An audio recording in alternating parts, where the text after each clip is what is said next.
वो अभी तक हमने जितनी भी वर्किंग की है first order linear differential equation की, वो कांस्टेंट टर्म थी आपकी। लेकिन जिस वक्त आपकी टर्म कांस्टेंट ना हो, उस वक्त general solution and definitive solution find करने का प्रोसीजर थोड़ा सा चेंज हो जाएगा। उसमें आपको फार्मूले याद करने पड़ेंगे। इसमें दो केसेस हैं, एक होमोजीनियस, एक नॉन होमोजीनियस। अगेन होमोजीनियस का मतलब है इक्वल के राइट साइड पे जीरो होगा, नॉन होमोजीनियस का मतलब है इक्वल के राइट साइड पे जीरो नहीं होगा। लेकिन ये आपकी टर्म कांस्टेंट नहीं होगी। तो दोनों के डिफरेंट फार्मूले हैं, वो बस फार्मूले आपने याद करने हैं, डायरेक्ट जनरल सॉल्यूशन निकल आएगा। फर्स्ट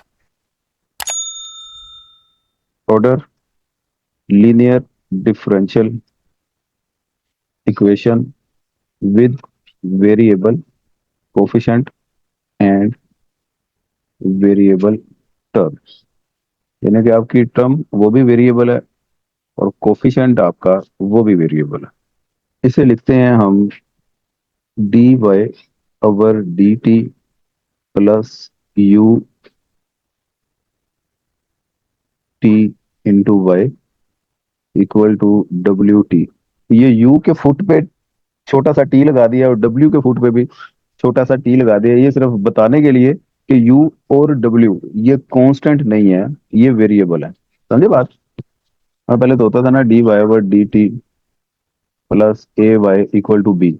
अब ये ए के फुट पे छोटा सा टी नहीं होता, इधर भी नहीं होता। क्यों? क्योंकि ए भी कांस्टेंट होता था, बी भी कांस्टेंट होता था। इसमें दो ही केसेस थे, यहाँ तो इक्वल टू जीरो हो जाता था, यहाँ इक्वल टू बी हो जाता था। दोनों केसेस में हमने इसके जनरल एंड डेफिनेटाइव सॉल्यूशन सीख लिए। लेकिन अब ये एक केस है जिसमें आपका कोफिशिएंट और टर्म वो दोनों ही वेरिएबल है। इसमें पहले लिखे होमोजेनियस केस। होमोजेनियस केस में इक्वल टू जीरो हो जाएगा, d y over d t plus u t y equal to zero. जी सर। तो ये u के फुट पे जो छोटा सा t है, ये लिखें या ना लिखें इससे फर्क नहीं पड़ता। आप इसे d y over d t plus u y equal to डब्ल्यू, तो इस तरह भी आप लिख सकते हैं। ये अंडरस्टूड है कि u जो सा है ये कांस्टेंट नहीं है, वेरिएबल है। अब ये u y इस तरफ प्लस का है, इसने दूसरी तरफ जाके क्या हो जाना है? माइनस का। जी, minus u minus. Into y. और ये y इधर मल्टीप्लाई हो रहा है, इधर आके D t equal minus you, ये हो गया। अब आपने taking integral on both sides, ये क्या हम कर रहे हैं, जनरल सॉल्यूशन निकालने के लिए फार्मूला बना रहे। टेकिंग इंटेग्रल सर अब ऑन, ये टी साथ नहीं लिखेगा, स्मॉल टी?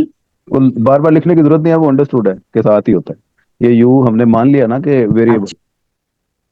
अच्छा।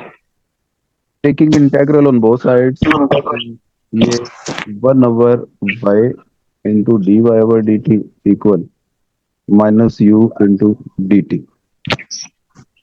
तो ये डी टी इस तरफ भी आएगा और राइट साइड में भी आएगा, क्योंकि हम इंटीग्रेशन ले रहे हैं on both side with respect to t. T ही तो वेरिएबल है हमारे पास। हम्म। तो ये डी टी इसके साथ कैंसिल हो गया, इस तरफ हमारे पास बच गया one over y into d y equal, minus का साइन बाहर आ जाता है, इंटीग्रेशन का रूल तो यही है। सही हो गया? अब वन ओवर वाई की इंटीग्रेशन क्या होती है?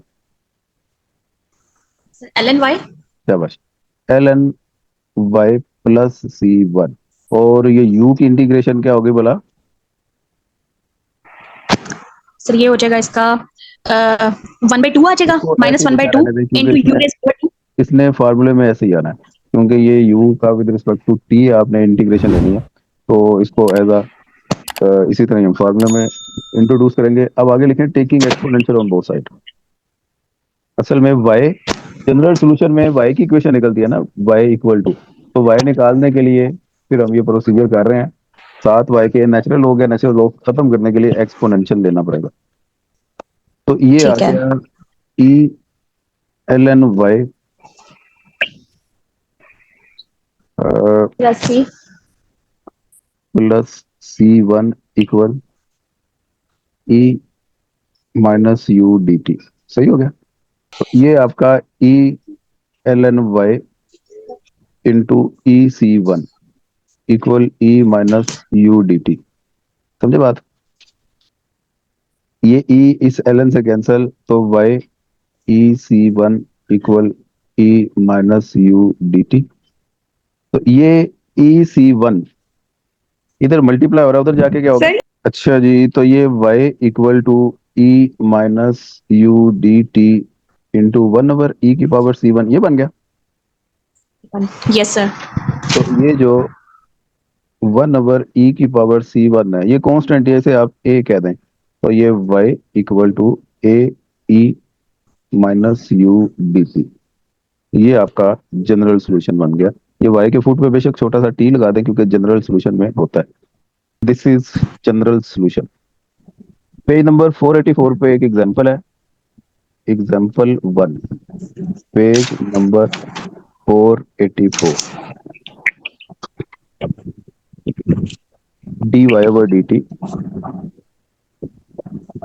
Plus 3t square y equal to 0। अब ये क्वेश्चन देख के पता चल गया कि ये first order linear differential equation तो है, लेकिन ये वेरिएबल टर्म वाली है, variable coefficient and variable term. उसका होमोजेनियस केस है क्योंकि y के साथ ये जो कोफिशिएंट है ये वेरिएबल है। तो ये dy over dt plus 9y equal to 0 होता, फिर तो इसका केस ही बड़ा सिंपल था। फिर तो आपने इसको, वो जो पहले तरीके आपको बताया मैं, उसके मुताबिक सोल्व कर लेना था आपने। लेकिन यहाँ पे here u equal to 3t square है, तो हमें जैसा कि पता है कि u की with respect to t integration लेनी होती है, तो 3t स्क्वायर की with respect to t integration लेंगे। समझ लग रही है बात? जी सर लग रही है। तो ये u dt ये क्या आ गया जी, 3 बाहर चला जाएगा, t स्क्वायर की इंटीग्रेशन ले लेंगे, u dt ये आ गया 3 इंटू टी क्यूब ओवर 3। तो बाय ओमिटिंग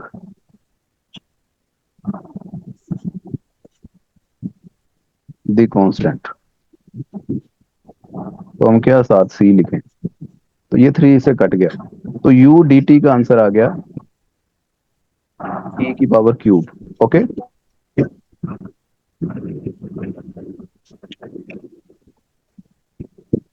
अब आगे फार्मूला क्या है भला of general solution? Y t equal है equal to a e raise power minus integration u d t.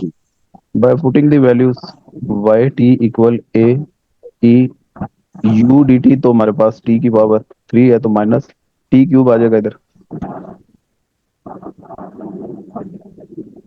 तो ये आपका जी सर।